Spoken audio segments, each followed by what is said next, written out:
don't know why you bother with that clock. It never strikes the proper hour.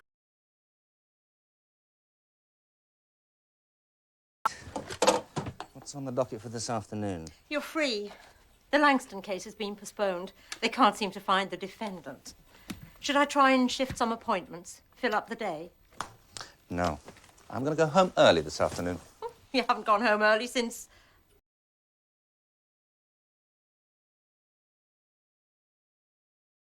Problems? Yes, Doris. I'm afraid I've done in the wife and child, and I've got to dispose of the bodies. Bye.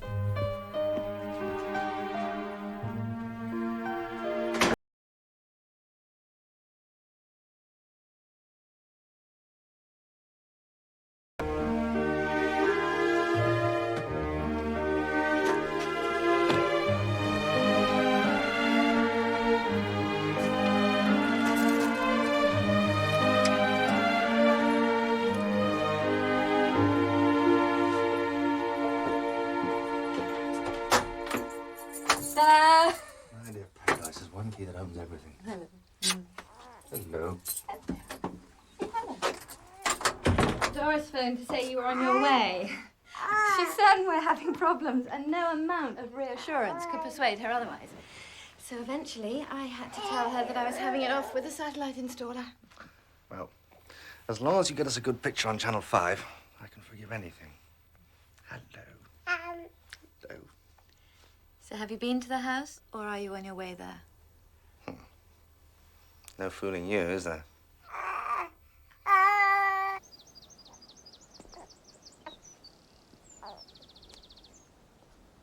I was on my way there. But now I don't know if I really want...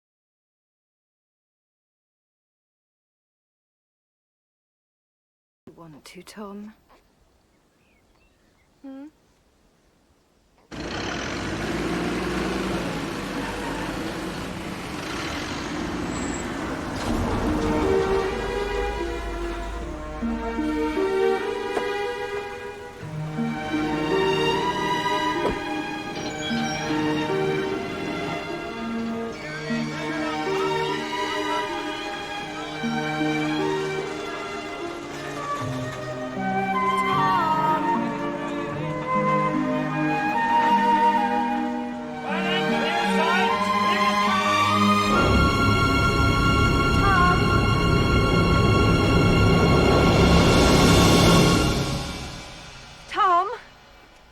Tom, hurry up. Your aunt and uncle are waiting.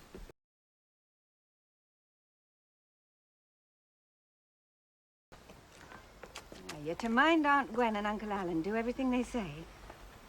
Why do I have to go?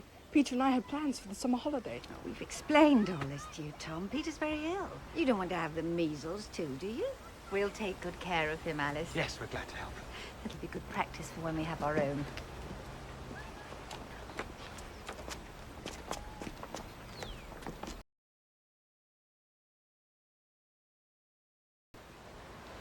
Oh, the doctor said he wasn't to get out of bed. Now, Tom, remember, you'll be a visitor. Do try to be good.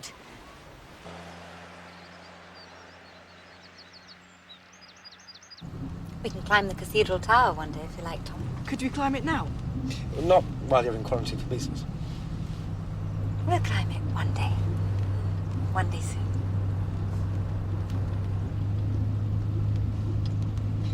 I trust Tom will get on reasonably well. Yes, Uncle Alan. There's not much for you to do at our flat, I'm afraid. No children your age, no garden to play in. But we'll make the best of it.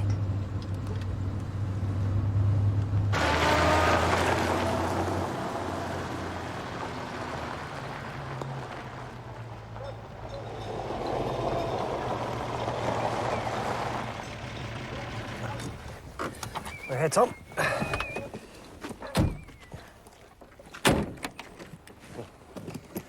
This house was something in its day. Split up into flats some time ago.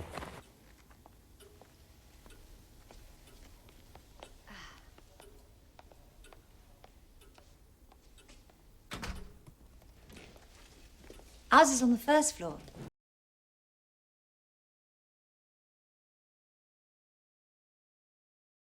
If she's so particular about it, then why does she leave it there?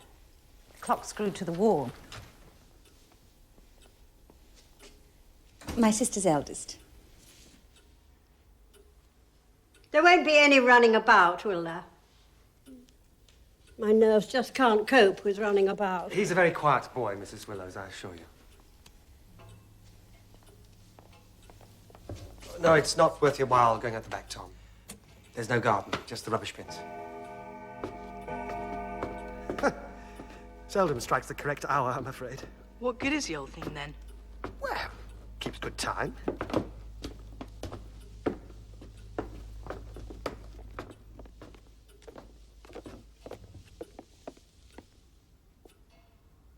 That's where the landlady lives. Mrs. Bartholomew. She's very old. I don't imagine she's very fond of children either. We shan't be bothering her during your stay here, shall we, Tom?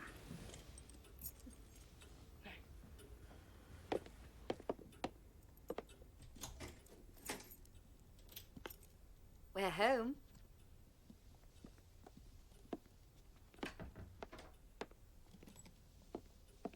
This is the living room. Come and see your bedroom, Tom.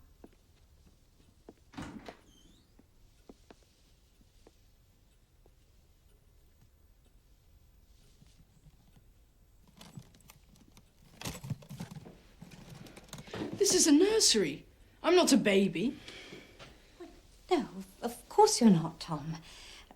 Well, the room, it came like this. The bathroom window has bars on it as well, Tom. We'll leave you to unpack, settle in. Then it'll be tea time.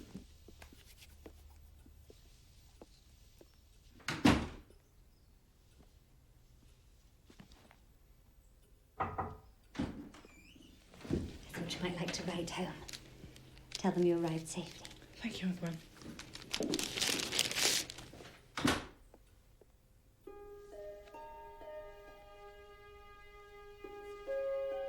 I hope your measles are better. This is a picture of the cathedral at Ely. The house here is flat and there isn't any garden. My bedroom window has bars, but Aunt Gwen says it's a mistake. Tom.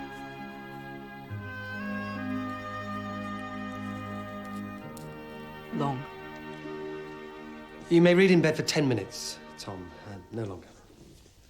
Oh, and if you need to use the convenience, remember, it isn't shameful for a young man to sit instead of to stand. Yeah, it's quieter that way. I'll try to keep that in mind. Good night, Tom. Sleep tight. Good night.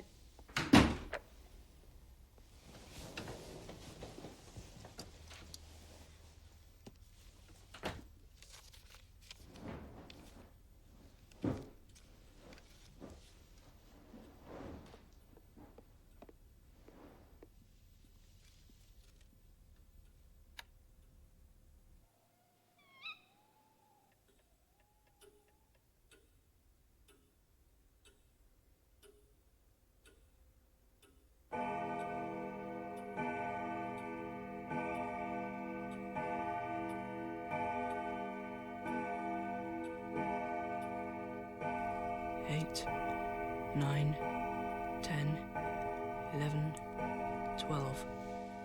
For once it's correct. 13. 13?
Just rubbish bins. They lied to me.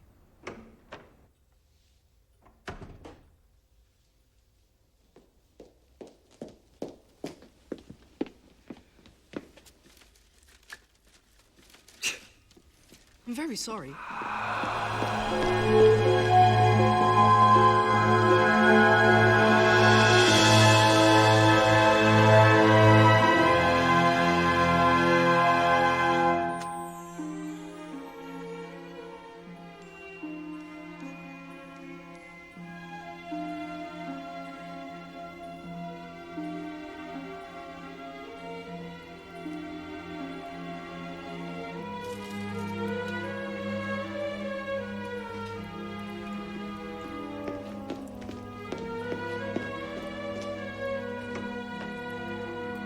I've lit a fire in the parlour.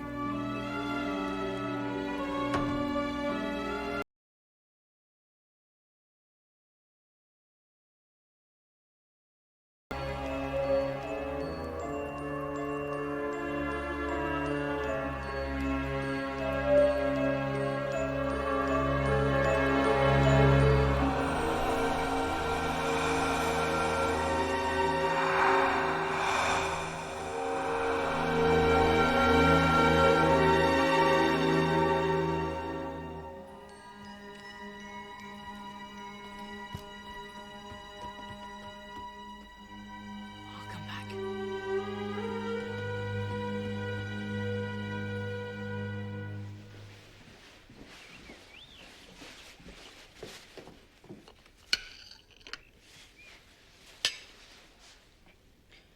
Do you believe lying is wrong? Of course, Tom. Always. Always. So it's never justifiable. Never. Suppose someone was kept in the dark about something. Something he'd enjoy because some people didn't want to tell him about it.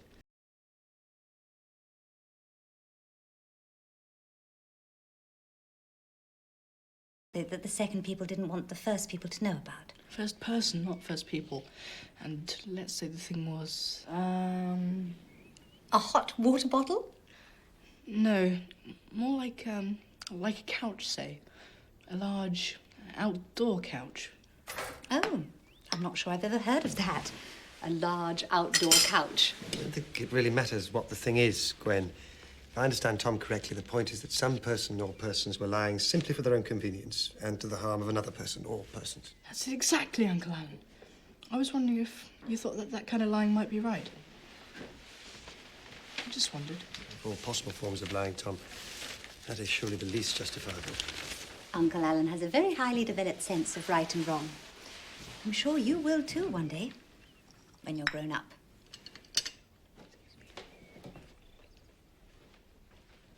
I have one now. It's other people who haven't.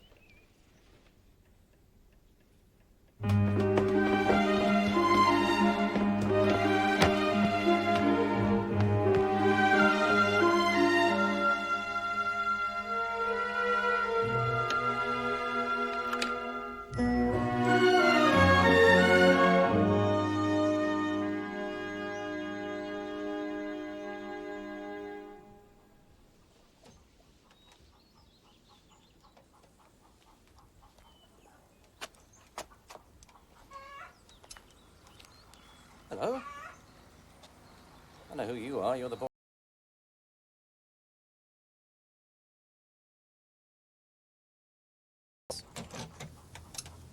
Do you live on the ground floor back flat? I do at that. Do you have a maid? Do I look the type to have a maid? No.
Dear Peter, something incredible has happened. You'll never believe it.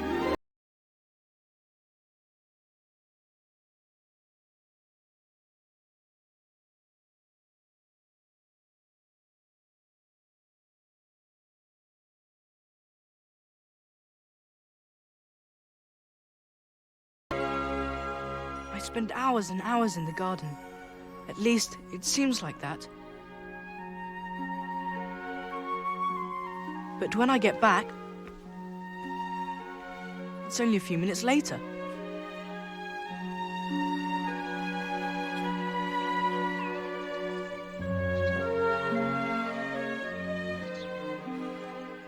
I thought I could go anywhere in the garden, but it's not like that. I found a way to do things, though.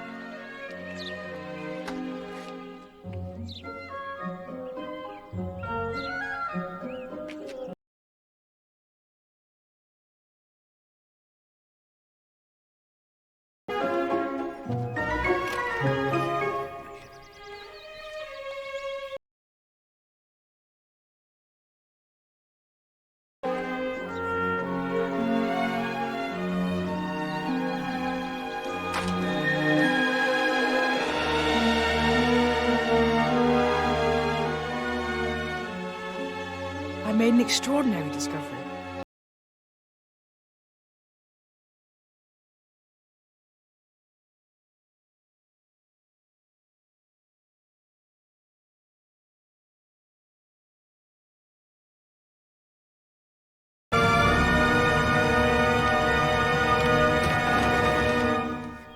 Bloody hell.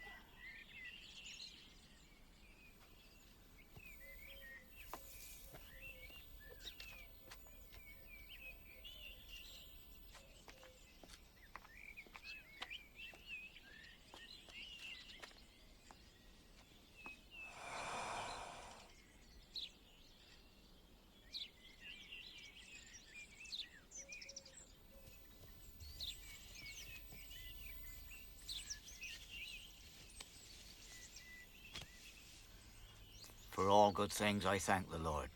May he keep me from all the works of the devil, that he hurt me not.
Well, not unless you put the clock back.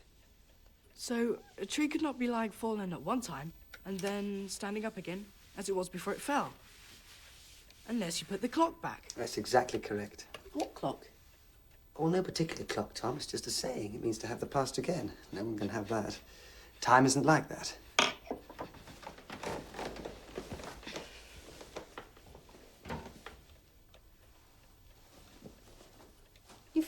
right, Tom? Yes, thank you. You looked as if you were shivering, as if you caught a chill. I hope it's not the onset of measles. That would mean you staying away from home for several weeks longer instead of only 10 days. Only 10 days? You must be dying to get home.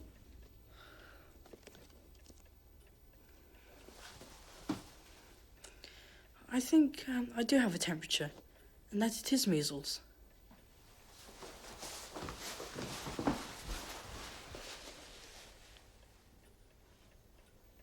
No.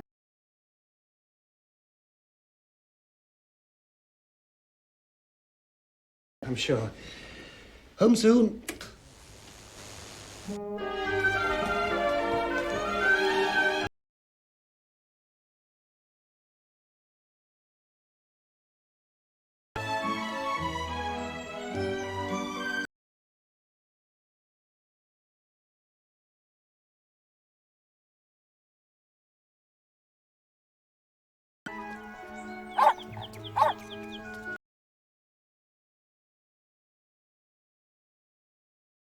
Oh, you silly little juggins. Come on.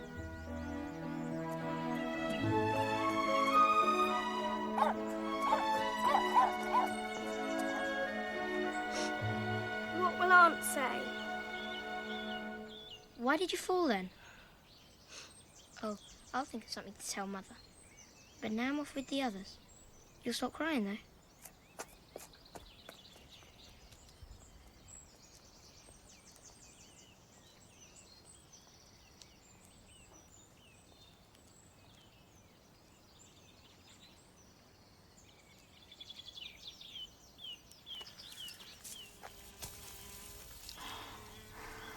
Oh, bloody hell.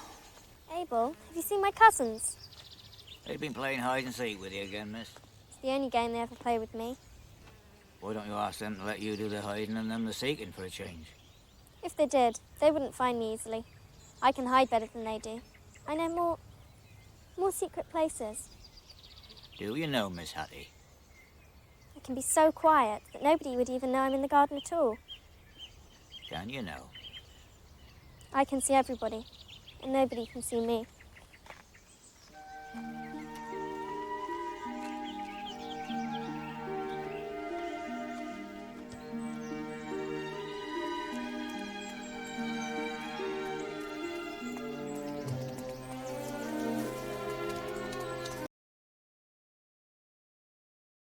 Come on, Sam, this way.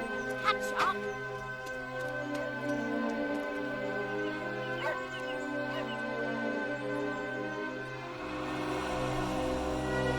Bloody hell!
Let's play another game. Yes, but this time Hattie sits it out. She doesn't play by the rules. Can I have an apple, please? Only if you play by the rules. You keep changing the rules. That's because you're too dense to keep up. How dare you stick your tongue out at us, Hattie?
I've seen you watching me and following me.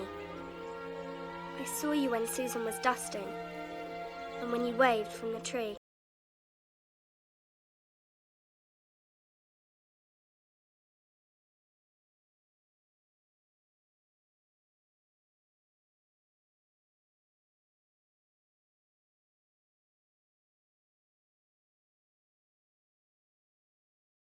And?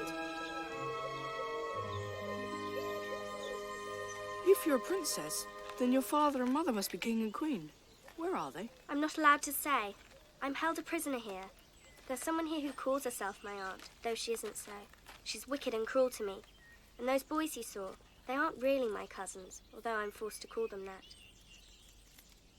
Now you know my whole secret. I'll permit you to call me princess, and I will allow myself to play with you.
Peter, on a postcard, I can't really describe everything in the garden.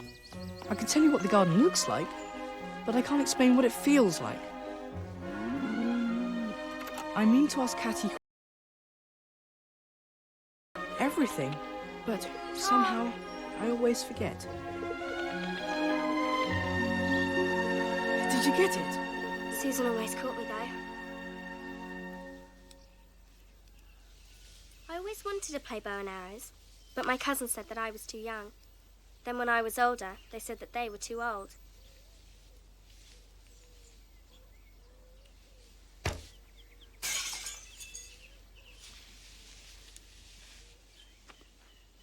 You made this, Miss Hattie? All by myself. Ah, but who taught you to do it? Someone. Well, whoever it was taught you, take care he don't teach you trouble with it. Trouble? How could there possibly be trouble?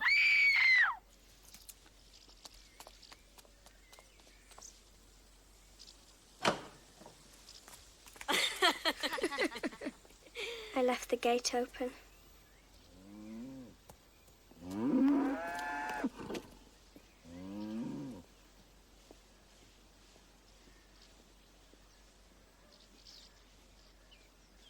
How she came here unbeknownst is more than I know. Unless the devil himself drew her. I wager Hattie let the old thing in. Harriet!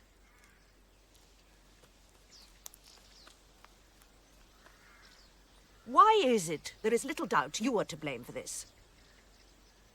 Must I remind you, Harriet, that I received you into my home as a duty to my late husband? No, you don't need to remind me. As a child of charity, I would expect you to be grateful. I am grateful. Are you, Harriet? Yes, Aunt Melbourne. And are you obedient? Yes, Aunt Melbourne. Show me. To your room instantly.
Don't cry.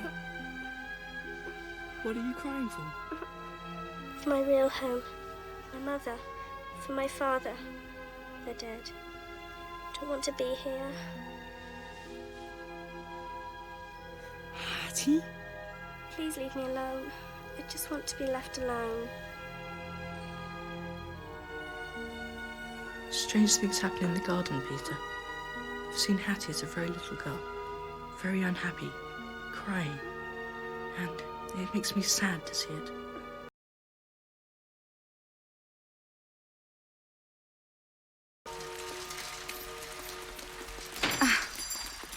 I'm sorry our outing's ruined. Can't we still climb the tower? I don't mind the rain. They close the tower in weather like this. Maybe we shouldn't have to go home tomorrow. You haven't caught a cold, have you?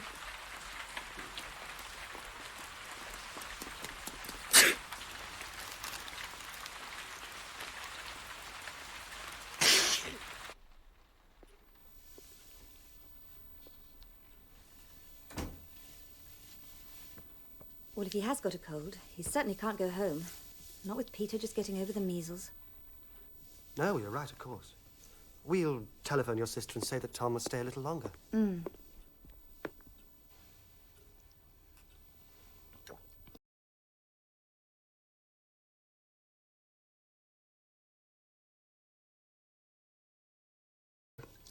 That wasn't many years ago. But what about the clock in the hall? You said Mrs. Bartholomew owned it. But the clock has always been in this house. Now, why do you suppose that? Come to think of it, that clock must have been here for some time, because the screw...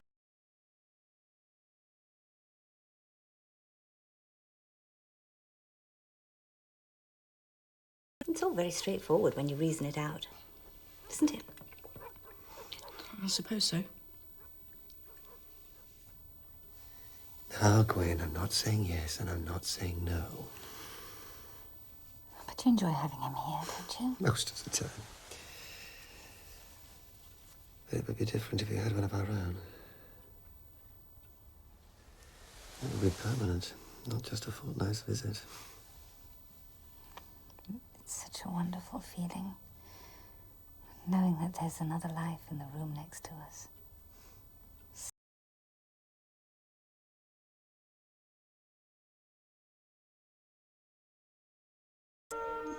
What's it like, I wonder, to be dead and a ghost? You tell me. I'm not a ghost. Don't be silly, Tom. You forget. I saw you walk right through the orchard door. I'm not a ghost. That's just the point. The orchard door is, the garden is, you are. Indeed, I'm not. You are, and a silly little ghost you make. Those clothes of yours. These are my pyjamas, my best visiting pyjamas. And this is my bedroom slipper. And why do you always wear just one? Is that the fashion nowadays? Of course it's not, because you are a ghost. Do you know I could put my hand right through you now, as if you weren't there? I could. You're a ghost.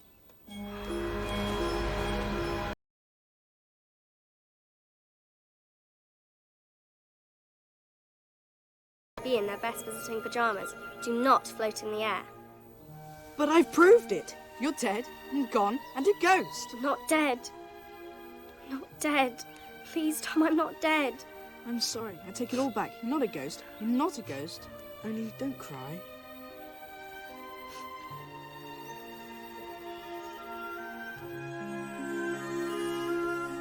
I'm glad you're better. Try as I might, I can't seem to get any real answers out of Hattie. The more time I spend with her, the more confused I get. Peter, I'm learning that girls can be very emotional, and sometimes, when they cry, you find yourself saying any old rubbish just to get them to stop. I need to find out more about Hattie. I need to find out everything about her. But time is running out. Bloody hell.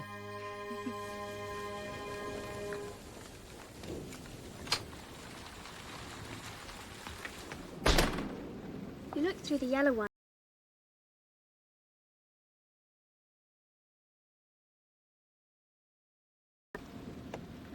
You can't really see anything through the star.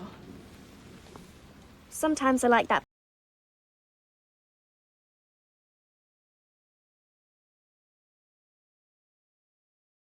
course. There is one. Waiting for you.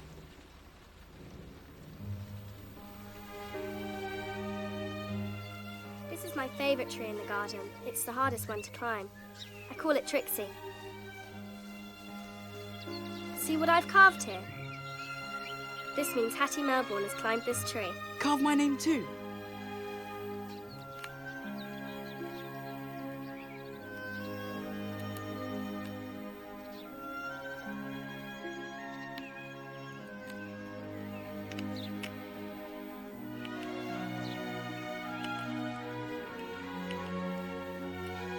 That means Tom Long has climbed this tree with you.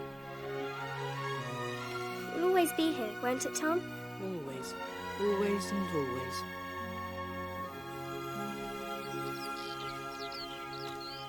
I wonder what's on the other side of that wall. I'm going to climb that wall and find out. No, Tom, that wall's far too high.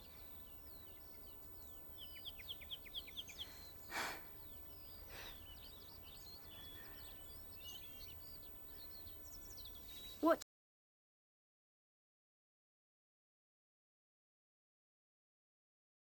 With your eye, you can see the cathedral at Ely. And beyond that... Yes, beyond. Huh?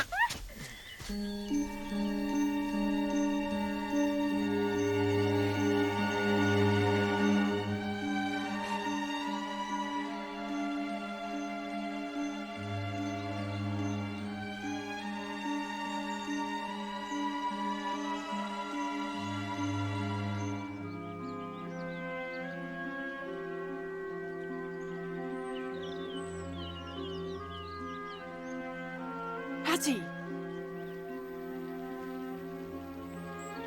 Hattie, what's happened?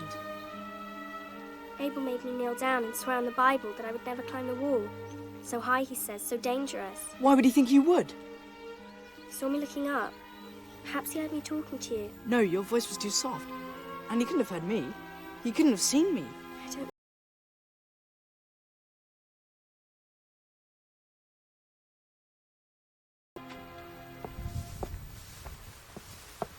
Oh, I'm afraid you're going to have to stay indoors again, Tom. Oh, we don't want you catching another cold, do we? I suppose not.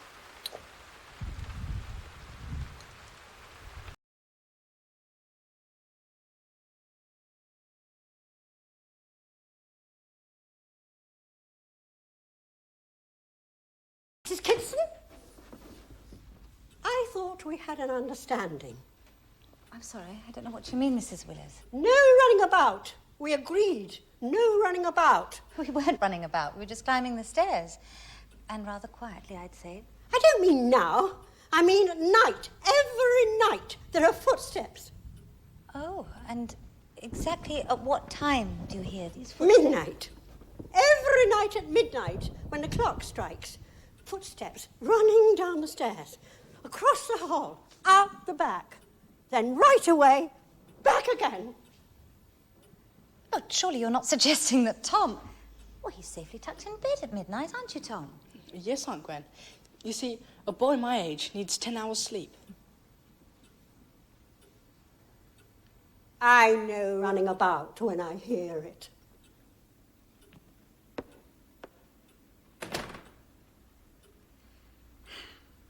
Well, poor old dear is hearing things. Must have her wig strapped on too tight.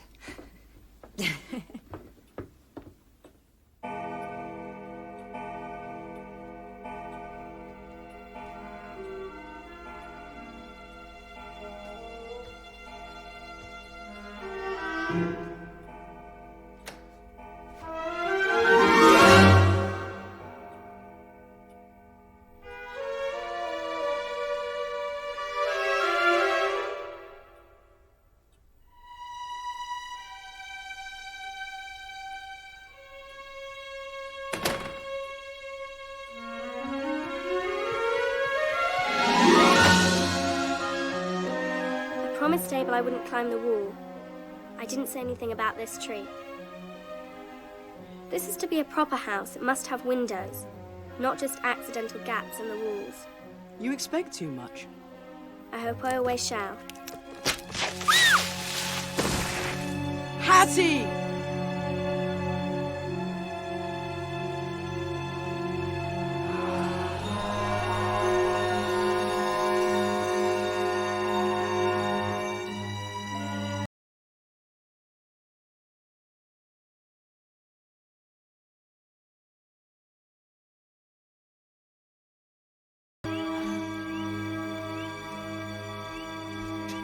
Get you gone!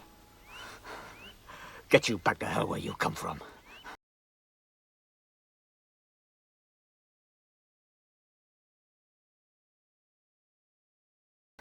Please, it's Hattie.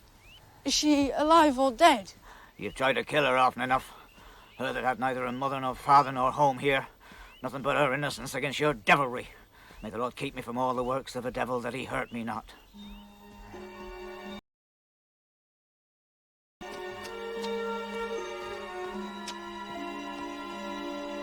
Let me in! Hattie! Hattie! Abel? What's happened? James, fetch the doctor!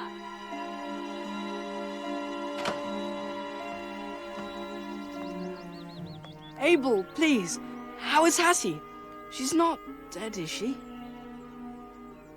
No. She's alive.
Mother? Come in, James. James. How's Hattie? Hattie will do well enough. Is that what the doctor says? Yes. We must be thankful then. Thankful? What was she doing, climbing trees at her age? Hattie is young for her age. Perhaps it comes from being by herself so much. It's beyond me to know what would happen to someone who so stubbornly refuses to grow up. Hattie will grow up, Mother. She hasn't a choice. None of us do. She'll grow up and she'll marry. I'll not have her ruling this house when I'm gone. Oh, Mother, please. You and Hubert and Edgar are all grown now and in your father's business. You're independent. But if any of you think of marrying Harriet, never, ever expect a penny from me. You know perfectly well that she loves only that garden. But we must change that. We must include Hattie more in our parties with our friends. You said yourself she likes only to be in that garden alone. We could make her want more. I'll tell her that we all want her to go out to make friends. Can I say that you wish it, Mother? Can I say at least that you agree? Oh, you can say what you like, you can do what you like, but the less I see of her, the better.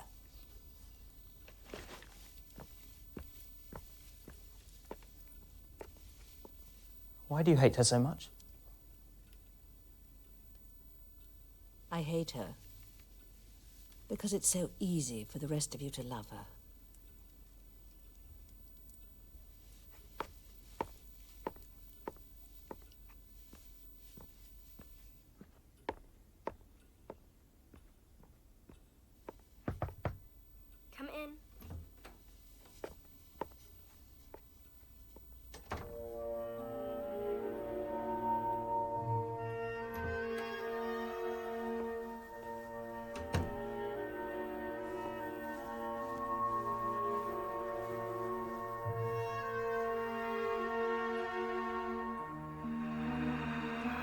Tom, come through slowly.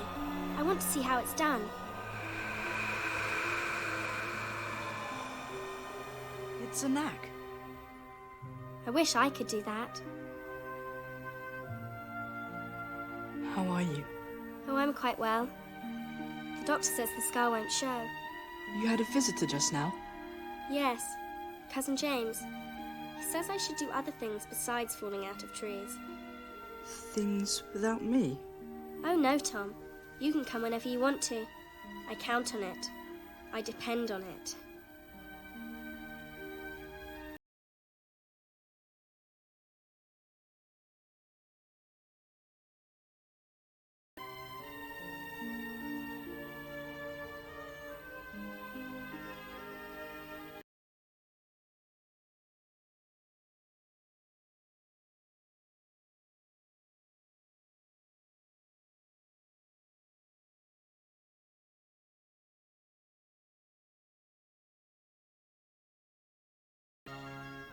Shall I show you something? A secret. I'd like that.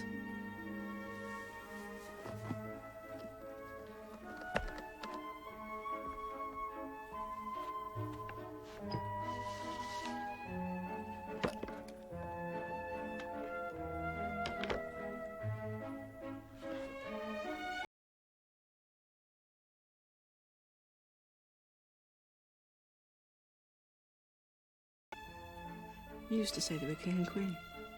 Cousin James said I shouldn't say things like that anymore. And so I shan't.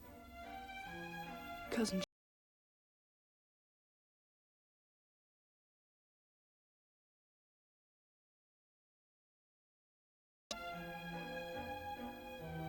You always say that. And then it's months and months before I see you again. But I come every night.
I'll never get back. Aunt Gwen! Uncle Alan!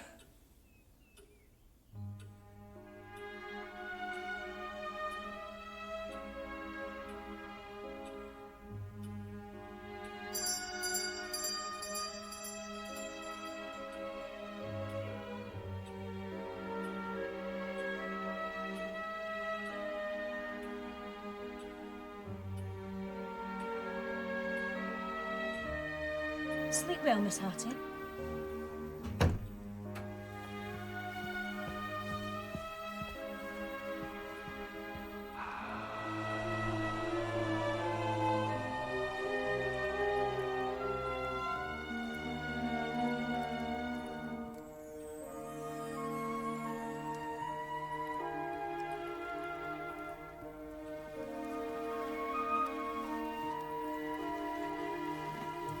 Who is it? It's only...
It was awful, Peter.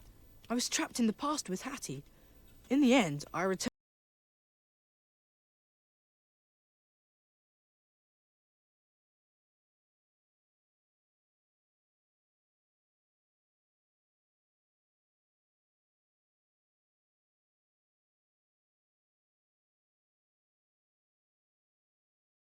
You soon? When? On Saturday. I just had a letter from your mother. This Saturday? We're both going to miss you, Tom. We could hardly expect to keep you with us any longer. Unless we adopted you. If you adopt me? I was only joking, Tom. It's gone rather chilly. Shall I plug the fire in? Oh, yes.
Hattie!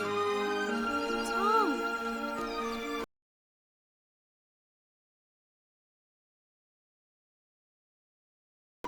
I'm no such thing. Aunt Gwen weighed me yesterday. No, I didn't mean that. I meant thinner through. No, I didn't mean that either. Or rather... I thought we could look at the clock today to see what the book says the angel's holding. Could we wait? Must you know now? I'd much rather skate. Oh, all right. I'm getting ever so much better. They all say so. Who's all? Why, James and Edgar and Hubert. And our new friend, Barty. Don't you like skating, Tom? I do, yes, but I'd much rather find out what the clock says, what the picture means. All right.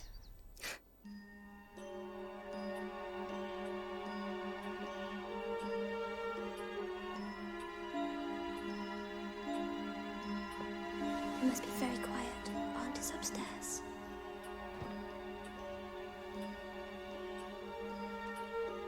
Time no longer. But no longer than what? Tell me, Hattie. Perhaps it means when the last trump sounds, when the end of the world comes.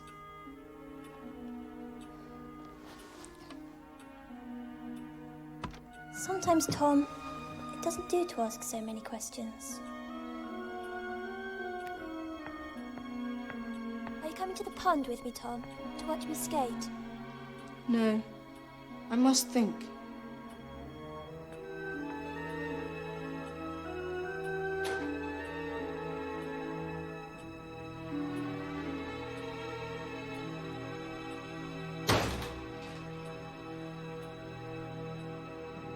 Imagine, Tom, that, this is a point in time. Now, imagine a painter standing in a landscape and painting it. Imagine a second painter coming up behind him and painting the same landscape with the first painter's picture of the landscape in it. Then, imagine yet a third painter coming up and painting the same landscape with the first painter's picture of the landscape and with the second painter's picture of the first painter's picture of the landscape. Then, say, a fourth painter. Fifth.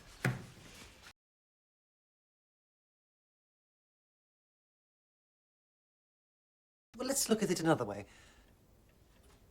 Think of Rip Van Winkle. No, actually, that's not very illuminating. No, think of another point in time, which we'll call point A. You might say that different people have different times, although, of course, they're all really bit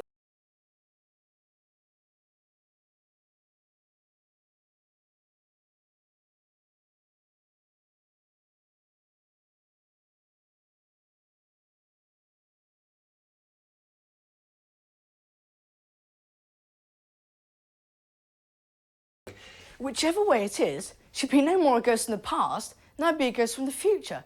We're neither of us ghosts.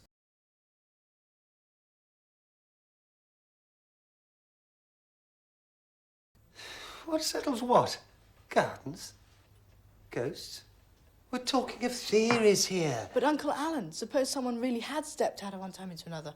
Just like that. It would be proof. Proof? Apparently I've been able to explain very little to you if I haven't even conveyed to you that proof in matters of time theory. Proof.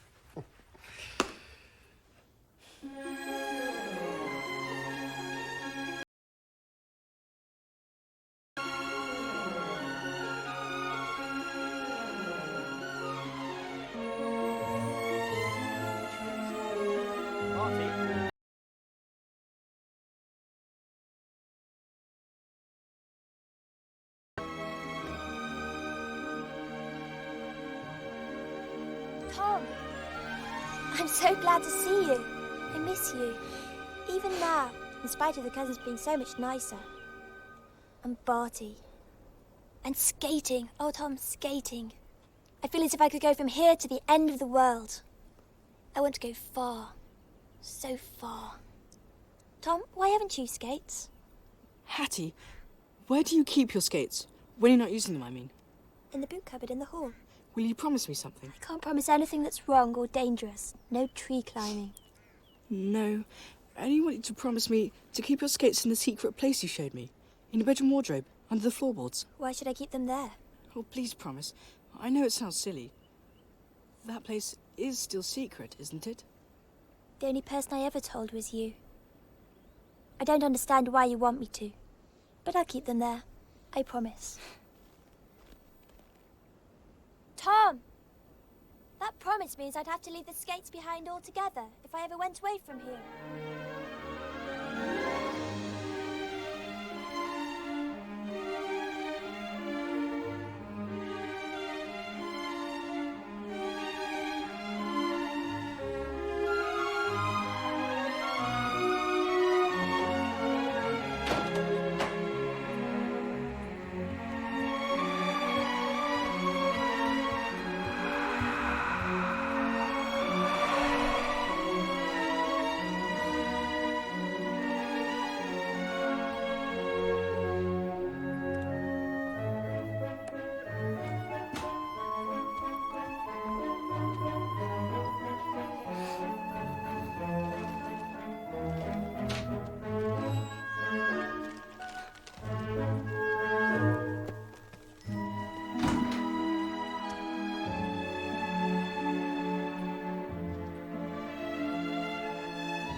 To whomever may find this, these skates are the property of Harriet Melbourne, but she leaves them in this place in fulfillment of a promise she once made to a little boy. Harriet Melbourne, June 2018.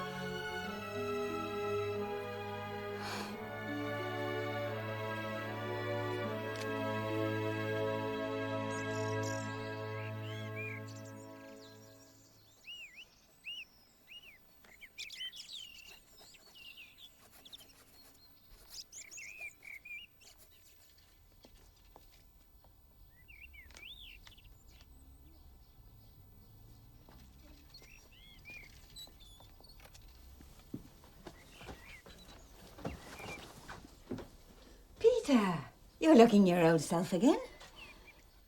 the doctor says you can take a walk with me in the park tomorrow. Is there a card from Tom? No, nothing today. But you'll see him soon enough. He's coming home the day after tomorrow. Oh, poor boy. He must have had a dreadfully dull time of it.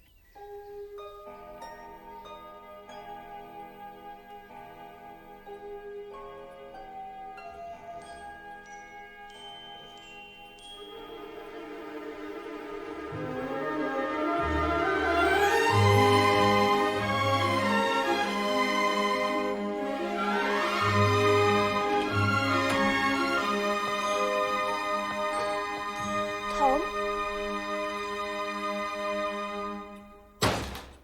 Hattie! I wasn't sure if it were you or a trick of the frostlight. Of course it's me. I hope so. Look.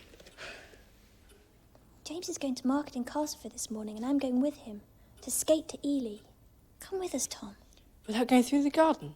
I don't know if I can. Of course you can. The garden will always be there, waiting for you. Ready, Harriet?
I'll be no longer than an hour. If we miss each other, Harriet, you'll need to take the train.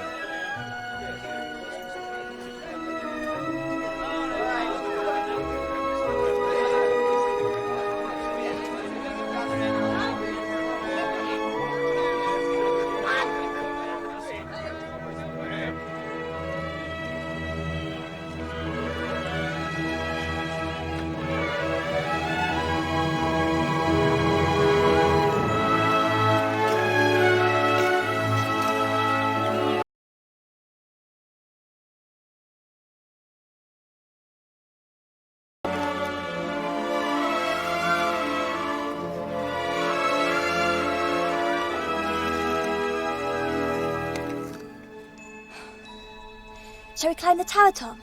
Yes.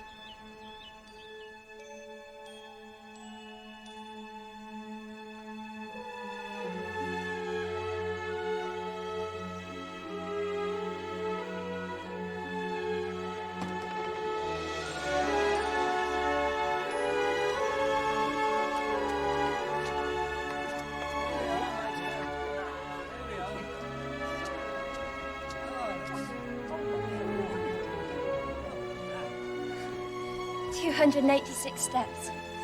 5 minutes. 5 minutes until last descent.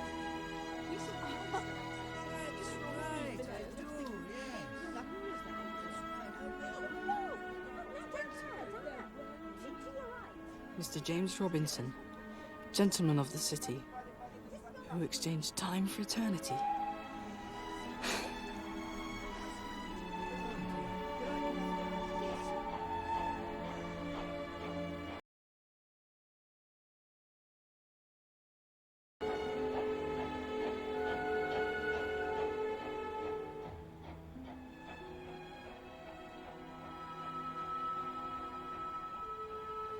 Tom, where's the garden? I want to see the garden where you and Hattie play. The garden's over there. And Hattie's here. She's the one carrying skates. That's not Hattie, that's a grown-up woman. Time.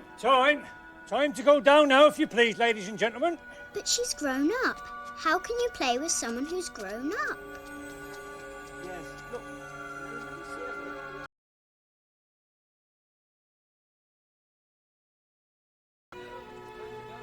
What was he? Come on, lady. Time.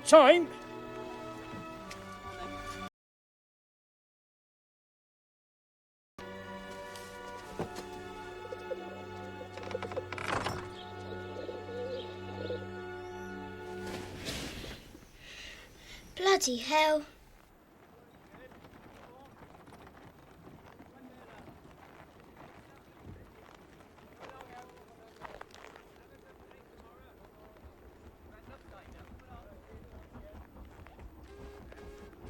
Miss Hattie? Barty. I'm so glad to see you. Where are you off to all alone this evening? She's not alone, as a matter of fact. James brought me into town. I'm just after the train for home. Well, I have my carriage here. Might I give you a lift? Hattie, wouldn't you rather?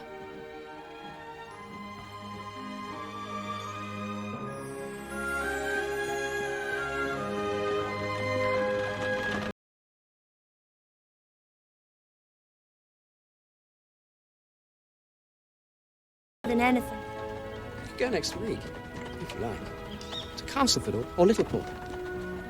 If you like. We'd love to.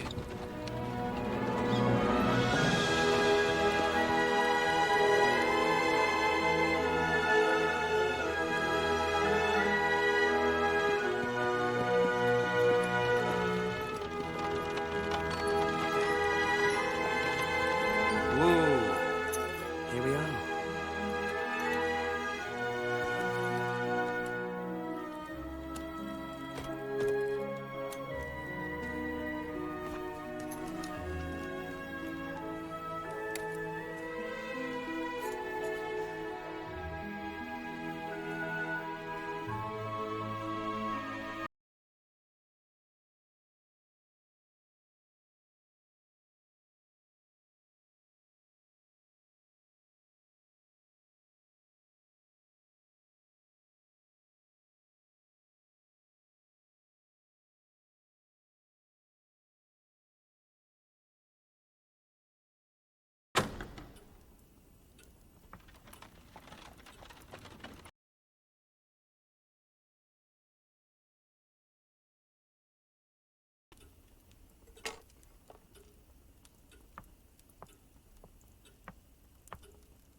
Hattie, wouldn't you like to go into the garden?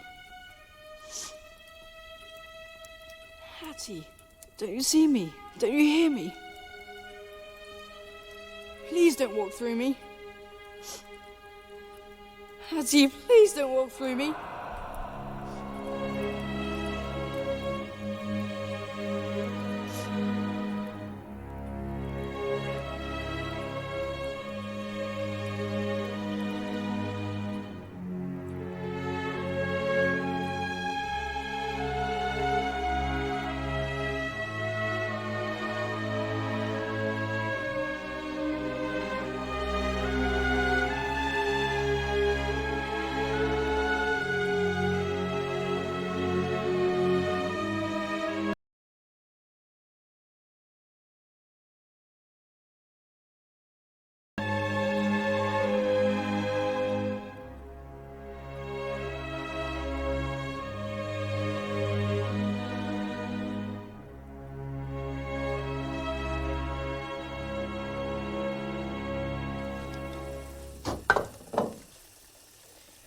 Perhaps you should wake him.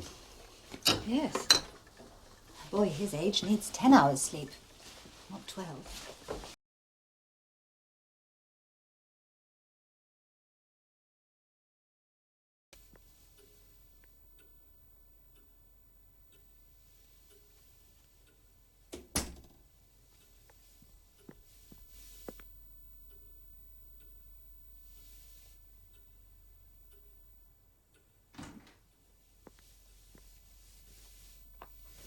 not this time. What is it, Not Tom? now. Oh, you're awake. It's morning.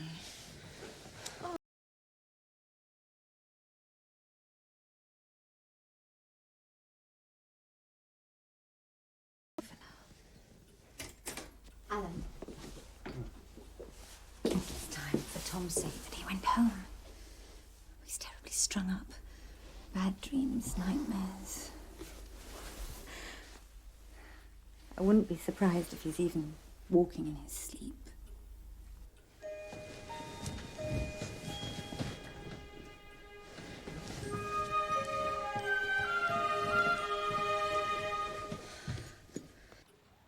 I have to get Hattie back, Peter.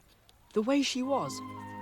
I have a feeling that if I make one last trip into the garden, Hattie might be a little girl again, and we can play games together once more. I want that so much. I want time to go back.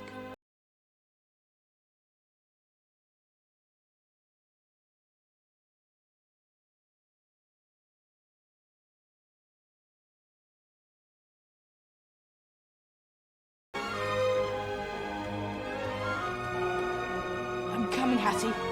I'll find you in the dark.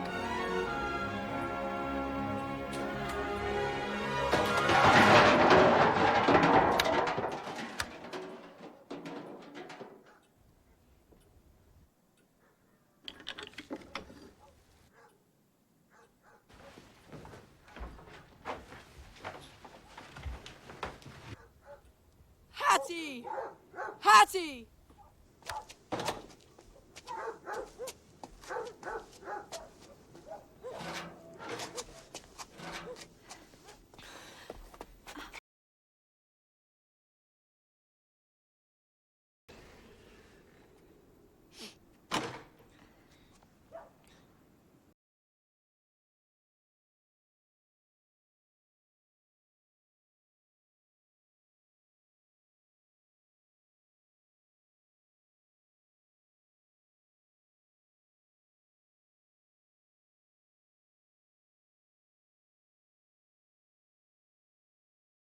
And he was carrying these. Strange things to carry around, even when sleepwalking. Where did he come by them? That's what I'd like to know. And he was calling out to someone. Probably his mother. No. It was someone else.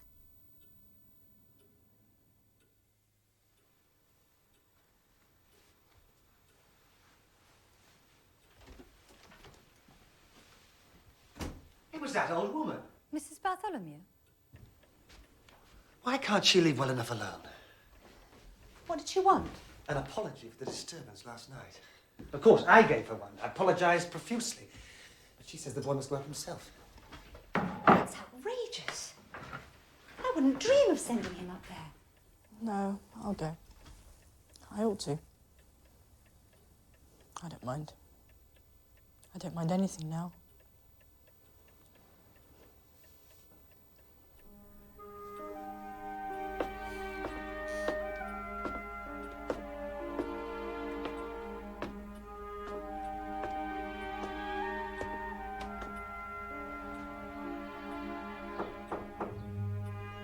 Come in.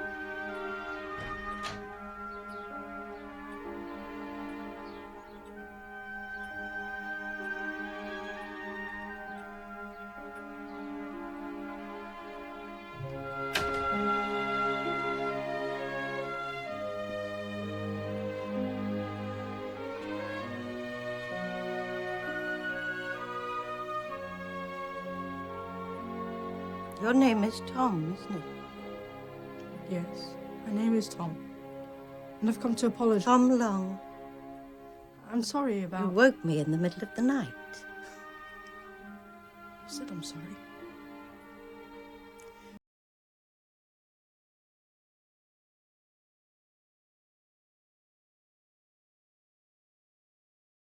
You called me. Don't you see? You called me. I'm Hattie.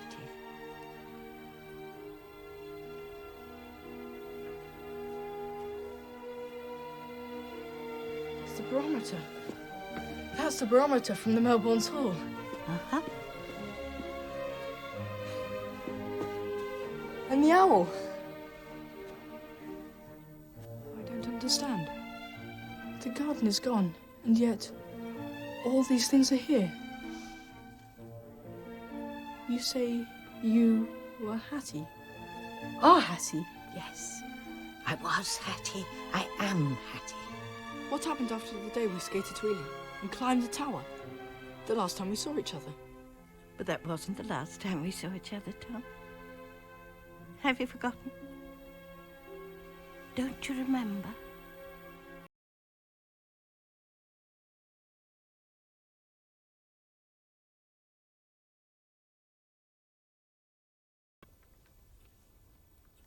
That's young Barty.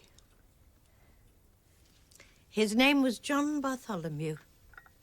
That was taken soon after we married. It was in the year 1895 that we skated to Ely and climbed the tower. We met Barty and he gave us a lift. He told me later that he'd made up his mind that day that he wanted me for his wife. We married a year later. Aunt Melbourne was more than happy to have me off her hands. Midsummer Eve was the eve of my wedding. I was finishing the last of my packing that night. I took what I thought was a last look around the house. Suddenly, and I don't know why, I remembered my skates. And that made me remember you. It had been so long since I'd seen you, but I knew I had to leave them there, in the wardrobe where we'd agreed. I wrote a note to go with them.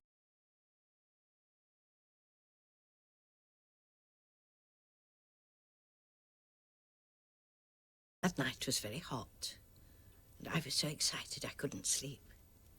I thought of my wedding the next day, and for the first time, I thought of all I'd be leaving behind me. My childhood, all the time I'd spent in the garden, all the time I'd spent with you, Tom. You remembered me? That night, there was a thunderstorm with the most brilliant lightning I was ever to see. Aunt Melbourne was away in London. I stood at her sitting room window and looked out over the garden. The lightning flashes made everything very clear. I could see every tree, every bush, every memory. And when I looked down, I could see you. You were standing at the back of the house, and you looked as thin through as a piece of moonshine.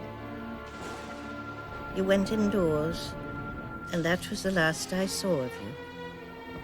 I said to myself, he's gone, but the garden is here. The garden will always be here. It will never change.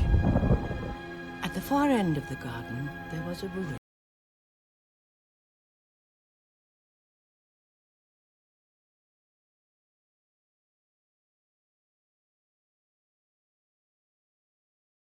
Struck it. It fell. You cried out.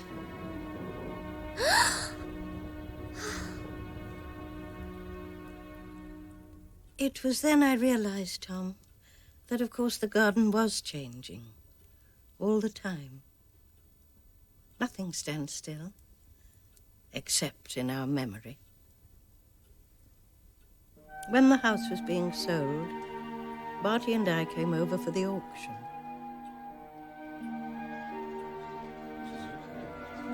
The past I had escaped from, but which was so much part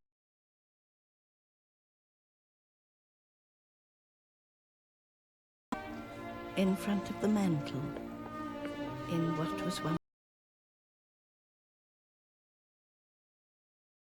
stood on Christmas Eve, the night I realized that Barty loved me and that I loved him. The house was already quite different by then. Colder, sadder, emptier. But the clock, our clock, was still there, Still ticking, still alive.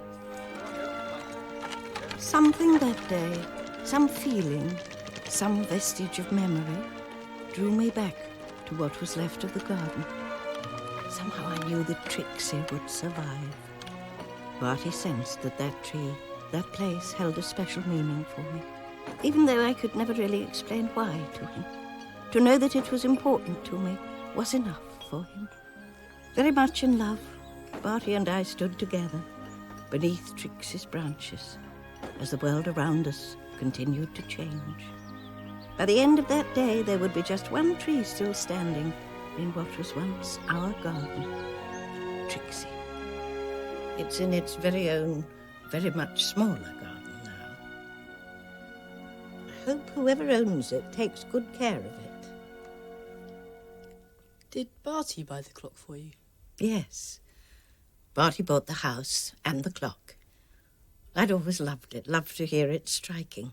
But you didn't come to live here. Not then. No. We had a home in the Fens, and we were content there, more than. We had 2 children. 2 boys.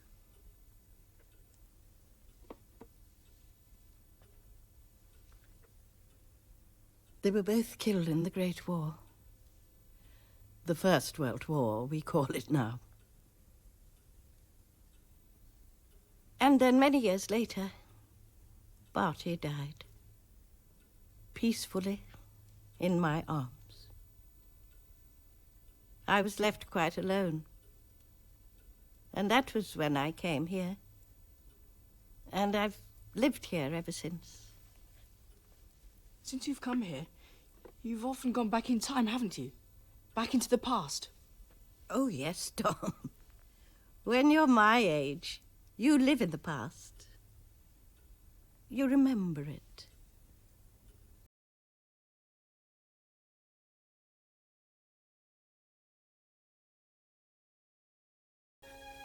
These last few nights, you've hardly dreamt about the garden at all. You've been dreaming of winter and skating and Barty. Yes. Of growing up. Of love. Of Barty. I suppose you couldn't really help that if you were growing up. You were getting thinner and thinner every time I saw you, Tom. The last time we were together, you seemed to vanish away. So last night? I dreamt of my wedding and of leaving here. Last night, I called to you, but I never really thought you would hear me. You woke me, but I didn't mind. I knew it was Tom calling for help. I couldn't believe you were real. We're both real, then and now. It's as the pendulum says. Time no.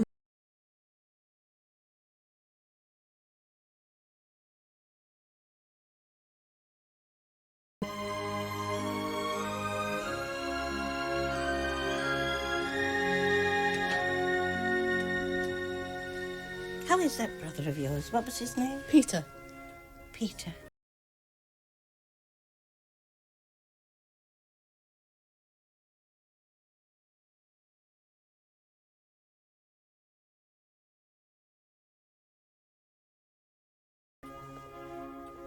Until the next time, goodbye, Tom. Goodbye, Hap. Goodbye, Mrs. Bartholomew.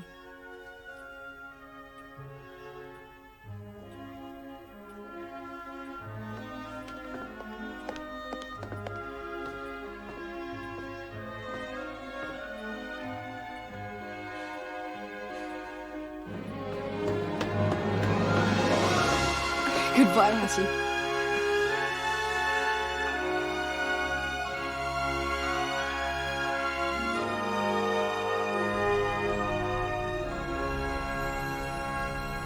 When he ran up to her and they hugged each other, it was as if they'd known each other for years and years instead of only having met for the first time this morning. And there was something else, Alan. I know you say this sounds even more absurd. Mrs. Bartholomew's an old woman and hardly bigger than Tom, but When he put his arms around her and they hugged each other goodbye, it was as if... It was as if she were a little girl. Stop! Stop the...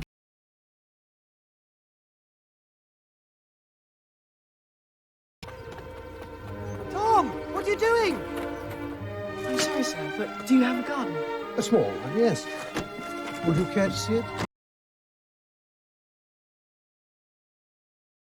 Good morning. Would you mind... Tom, where are you?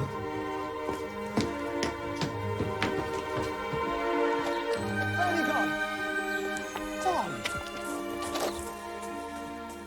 We're very sorry, but you see, the boy, well, he's been... He's been very ill with a bad cold.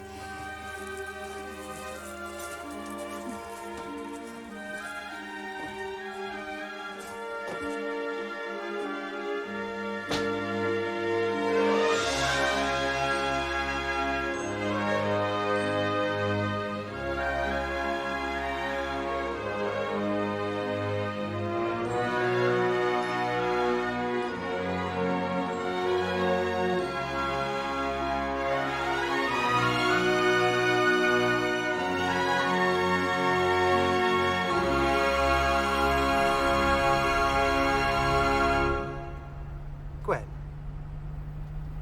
I think it would be... Oh, I know what you're going to say next.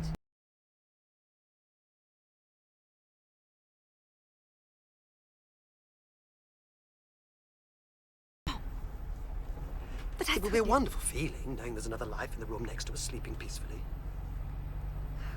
Won't it?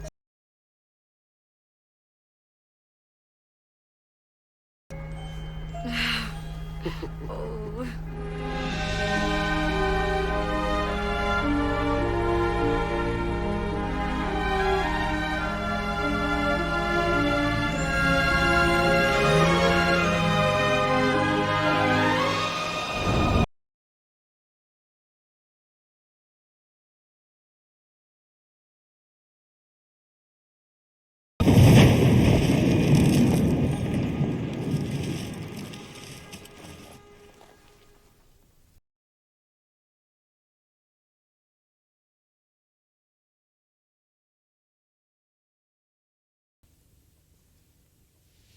How was it?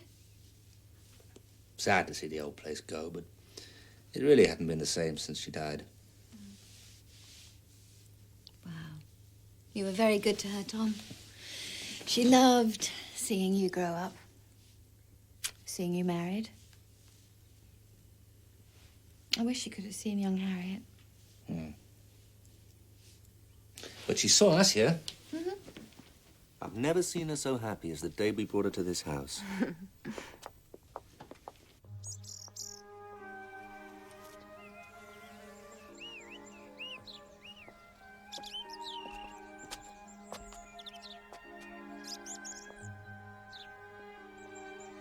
She stood here and touched it and said it's all real. You've made it all real, Tom. And you've kept it alive. And so you have my love.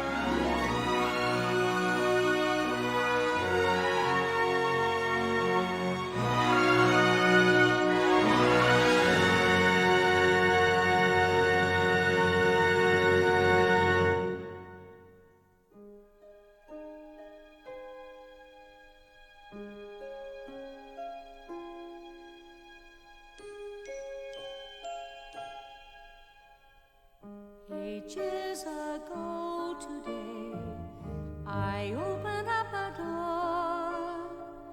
My heart got in the way. This is what I saw. Dreams in shades of green and gold. once upon a time became right now. Life is long and timeless, and the magic's just a door away. After always, past forevermore. Come, I'll take you. I've been there before. It's a place filled with wonder, filled with surprises. Wait till you see what I saw. 8 years ago today, or was it last July? I went outside to play 'neath a summer sky. Life is long and timeless, and the